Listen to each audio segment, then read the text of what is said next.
Bienvenida o bienvenido a esta exploración.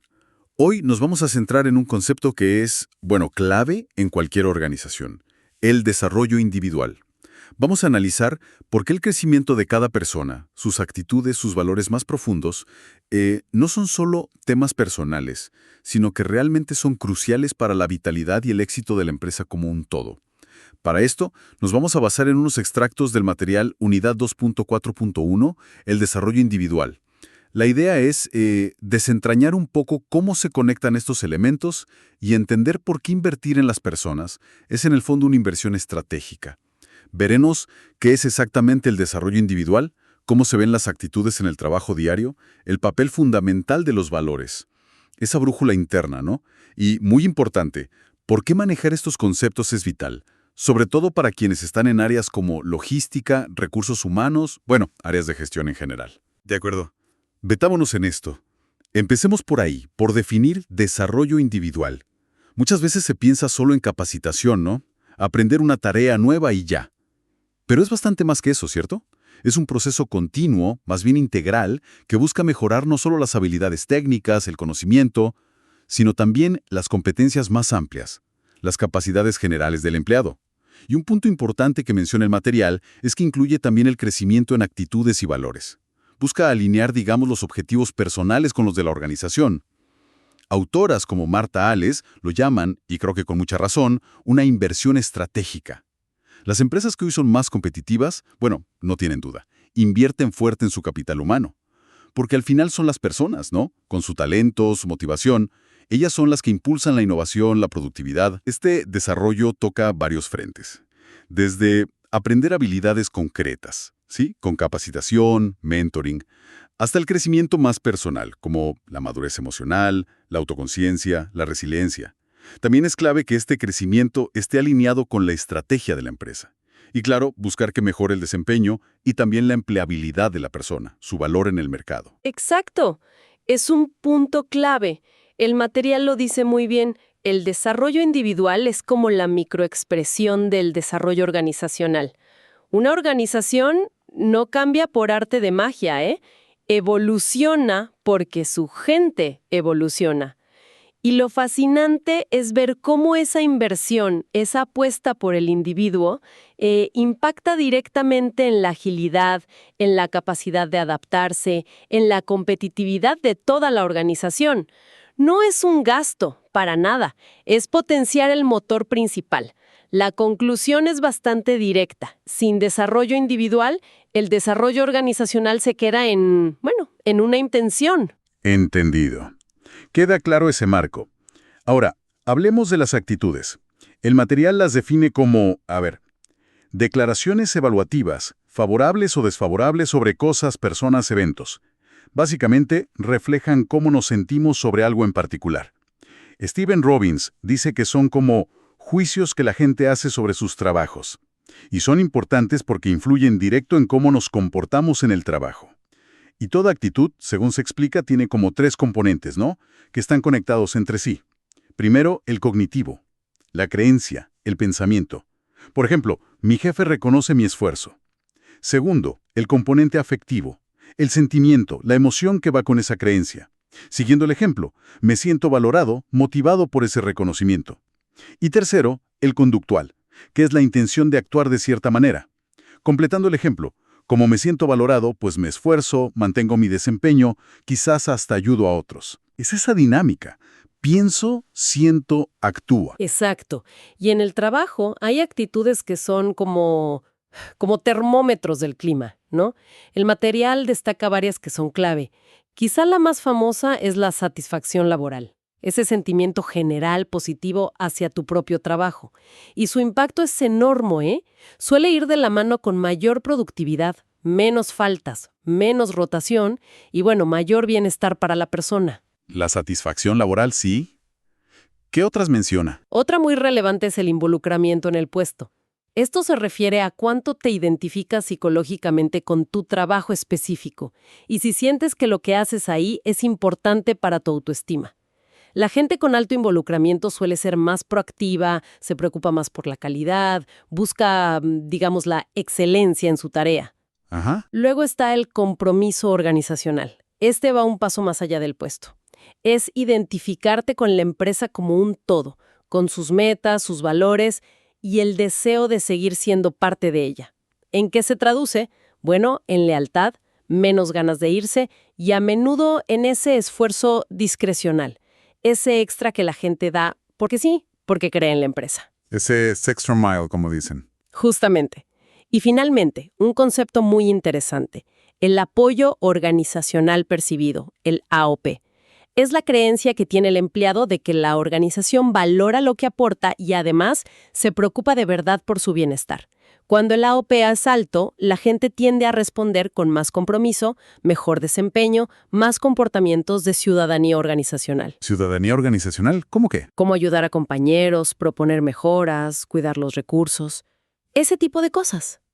Y algo muy importante, también se asocia a menores niveles de estrés. Y ojo, estas actitudes no funcionan solas, se influyen unas a otras. Pueden crear círculos virtuosos o viciosos, si son negativas. Interesante esa interconexión. Mencionas que se refuerzan o debilitan. Pero, ¿cómo se forman en primer lugar? ¿Y es fácil cambiarlas una vez que están ahí? Buena pregunta. Las actitudes se forman principalmente por la experiencia directa, lo que nos pasa en el trabajo cada día, ¿no? También por observar a otros. Vemos cómo actúan los demás y qué pasa después. La socialización es clave. La influencia de los compañeros, los jefes, la cultura que se respira. Y claro, la información que recibimos. Ahora, cambiarlas, sobre todo las que están muy arraigadas, las que tienen una carga emocional fuerte, no es simple. Requiere un esfuerzo consciente, sostenido. No es soplar y hacer botellas. Me imagino. ¿Pero es posible incluir en ellas? ¿Desde la organización? Sí, es posible. Una forma es a través de la comunicación persuasiva. O sea, presentar argumentos lógicos, datos, mensajes creíbles, que conecten con la razón, pero también con la emoción. Otra herramienta potente es generar lo que se llama discrepancia o disonancia cognitiva. Disonancia cognitiva, ¿cómo funciona eso? Ocurre cuando una persona nota una inconsistencia, ya sea entre dos actitudes suyas o entre una actitud y su comportamiento. Por ejemplo, si yo me considero muy colaborador, actitud, pero me doy cuenta de que casi nunca ayudo a mis colegas, comportamiento, esa tensión interna, esa disonancia, puede empujarme a cambiar para alinear las dos cosas. Imagínate valorar mucho la ecología y trabajar en una empresa que claramente contamina. Esa incomodidad es la disonancia y puede ser un motor de cambio. Entiendo. ¿Qué más puede influir? Las nuevas experiencias son catalizadores importantes. Participar en un proyecto diferente, una rotación de puesto, un programa de desarrollo que te exponga a otras miradas. Y fundamental, la influencia del liderazgo y la cultura organizacional. Los líderes con lo que dicen, pero sobre todo con lo que hacen. Y la cultura, con sus normas no escritas, sus rituales. Son moldeadores muy, muy poderosos de las actitudes que predominan. Y esto, claro, nos lleva a pensar en la responsabilidad no solo estratégica, sino también ética, que tienen la organización y sus líderes en cultivar activamente un ambiente que fomente actitudes positivas.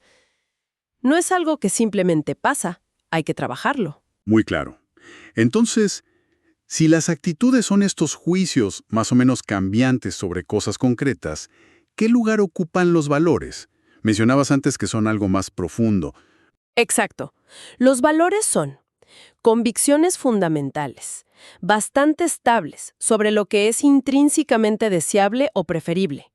Definen qué modos de actuar o qué fines últimos en la vida consideramos importantes. Son más duraderos que las actitudes, sí. Actúan como nuestros principios guía. Y de hecho forman la base sobre la que construimos muchas de nuestras actitudes. Aquí es donde la conversación se pone, creo yo, realmente interesante, porque estamos tocando el núcleo de la identidad de cada uno y cómo juega eso en el trabajo. El modelo de Rockich, que se cita en el material, da una distinción útil. Habla de valores terminales. Ajá, los fines. Exacto.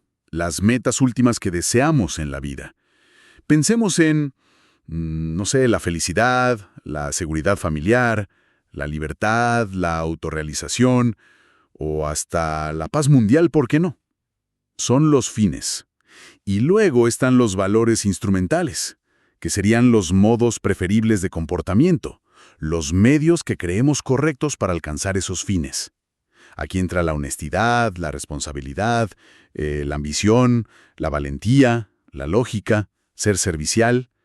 Podríamos decir que es la diferencia entre querer una vida plena, terminal, y creer que ser perseverante, instrumental, es la forma de lograrla. ¿Se entiende la idea? Perfectamente. Y esta distinción es clave para entender su impacto en el trabajo. Los valores actúan en varios niveles. Primero, guían nuestro comportamiento de forma bastante consistente. Influyen en todo, desde qué carrera elegimos hasta las decisiones éticas que tomamos cada día o cómo nos relacionamos con los demás. Claro. Segundo, y conectando con lo que hablábamos antes, influyen directamente en nuestras actitudes. Si alguien valora muchísimo la autonomía, por ejemplo, como valor instrumental, Sí. es muy probable que desarrolle una actitud positiva hacia un trabajo que le dé esa libertad y una negativa hacia uno muy controlado. El valor, digamos, predispone la evaluación que hacemos, o sea, la actitud. Tiene sentido. Y tercero, un concepto que es absolutamente central, la congruencia de valores. Se refiere a qué tan compatibles son, qué tanto encajan los valores de una persona con los valores que predominan en la organización, o sea, con su cultura. Cuando hay alta congruencia, los resultados suelen ser muy buenos. Más satisfacción, más compromiso, mejor desempeño, menos ganas de irse. ¿Y si no hay congruencia? Si hay un choque de valores, cuando lo que yo considero importante choca de frente con lo que la empresa promueve o, peor aún, practica, eso es una fuente potentísima de conflicto interno, de desmotivación y muchas veces de que la gente se vaya. Y aquí hay una clave importante. Puedes tener el mejor sueldo, los mejores beneficios, pero si hay una disonancia de valores de fondo, es muy difícil retener al talento, sobre todo al más valioso, a largo plazo. Es un punto fuerte ese. El ejemplo del material sobre la honestidad lo muestra bien. Un empleado que valora la honestidad como algo instrumental se va a sentir bien en una empresa transparente, pero si nota que la empresa oculta cosas o que tolera prácticas medio dudosas, va a sentir una disonancia de valores muy fuerte. Esa tensión para mucha gente es insostenible y puede que se vayan, no por el trabajo en sí, sino por ese desajuste de principios. Si conectamos esto con gestionar el talento, vemos que entender y manejar activamente la congruencia de valores no es un tema blando o secundario, es esencial para tener una fuerza laboral comprometida y estable.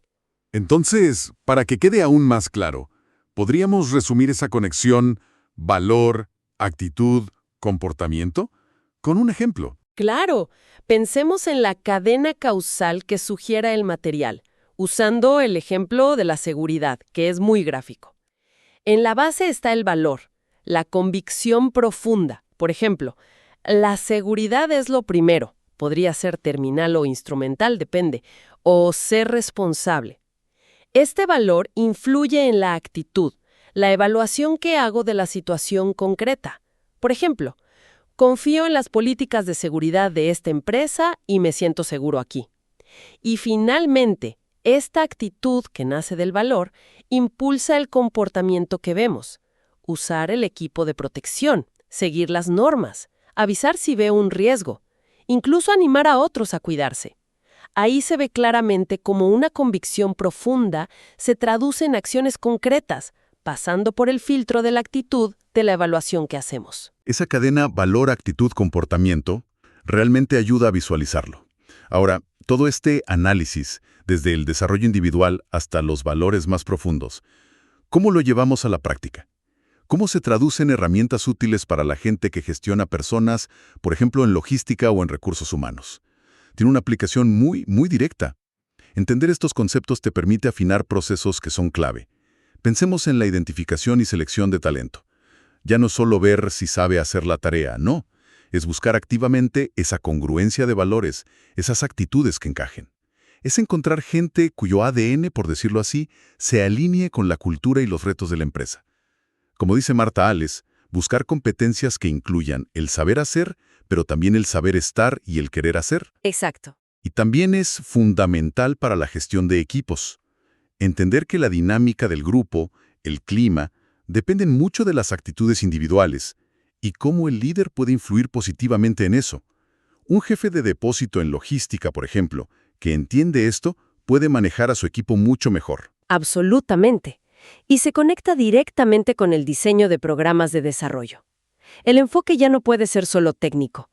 Hay que diseñar intervenciones que también fomenten actitudes que queremos, como la orientación al cliente, la proactividad, la colaboración, y que refuercen los valores que la empresa dice tener. Y esto implica ir más allá del curso tradicional, usar mentoría, coaching, proyectos desafiantes. Entiendo. ¿Qué más? Bueno, este entendimiento es clave para la resolución de conflictos. Muchos problemas entre personas en el trabajo, si rascas un poquito, tienen raíz en diferencias de actitudes o en choques de valores que no se hablan. Abordarlos desde ahí permite encontrar soluciones más de fondo, más duraderas. Y supongo que también para la gestión del cambio, ¿no? La famosa resistencia. Totalmente. La resistencia al cambio rara vez es solo lógica. Muchas veces está atada a la comodidad de los hábitos, sí, pero también a actitudes muy arraigadas que se sienten amenazadas por el cambio.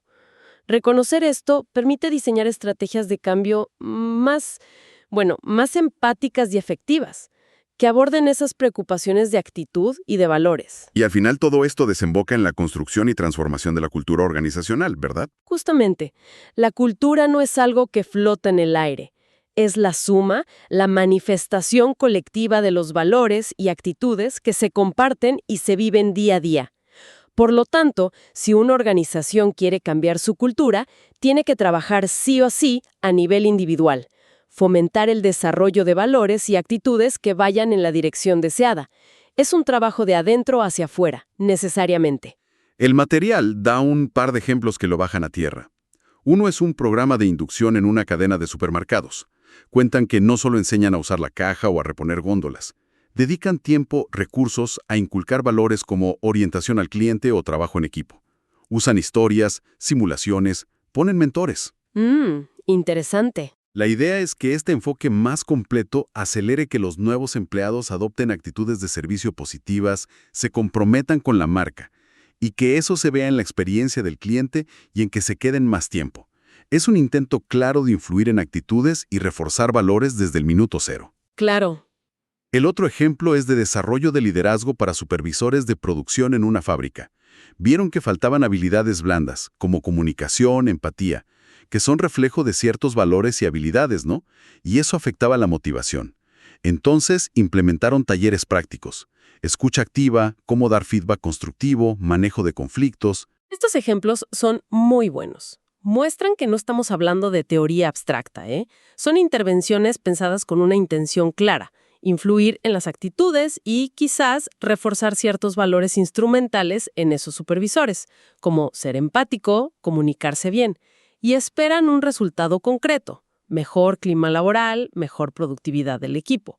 Demuestran cómo se puede moldear activamente el ambiente de trabajo si intervenimos en la dimensión individual buscando un impacto organizacional tangible. Haciendo una síntesis de todo lo que charlamos, queda bastante claro que el desarrollo individual, si lo entendemos así, de forma integral, incluyendo actitudes y valores, no es un lujo, no es un extra, es el cimiento, la base sobre la que se construye el crecimiento sostenible y la capacidad de adaptación de cualquier empresa.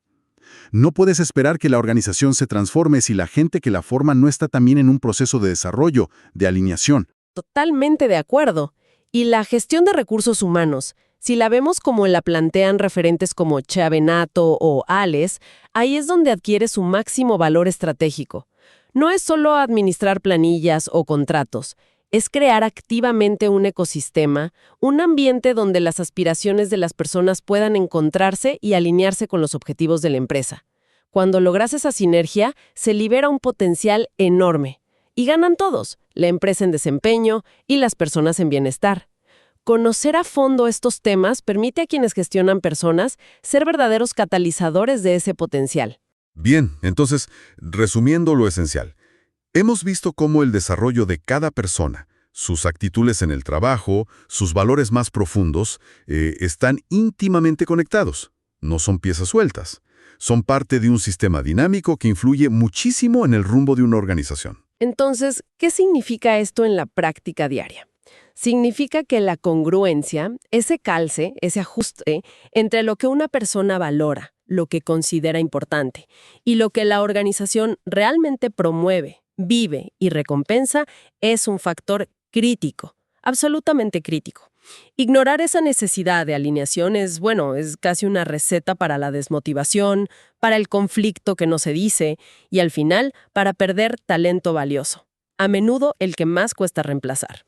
Por eso, gestionar conscientemente el desarrollo individual, las actitudes, la congruencia de valores, no es una moda pasajera de recursos humanos, es una necesidad estratégica para ser competitivo y sostenible hoy. Y para cerrar, dejamos picando una pregunta, una reflexión para quienes nos escuchan.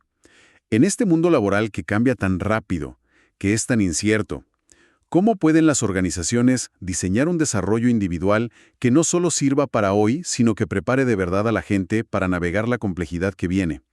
¿Cómo podemos cultivar intencionalmente valores tan necesarios para el futuro como la adaptabilidad, la resiliencia y esa curiosidad profunda por seguir aprendiendo siempre?